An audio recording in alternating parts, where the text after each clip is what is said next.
at just over 1 year old, they're actually looking a bit tall and lanky, but that's completely normal.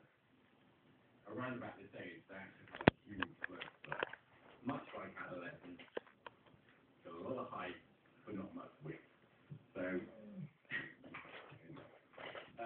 one bit is these are stimuli in a month, and with people that they recognise that haven't seen for a while, they quite often just test you a bit.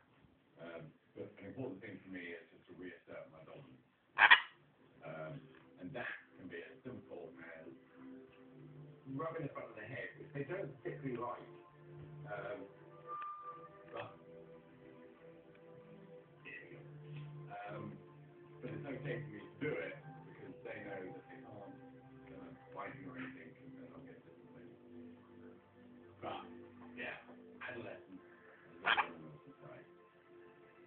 Hopefully they'll behave themselves or they're teddy here.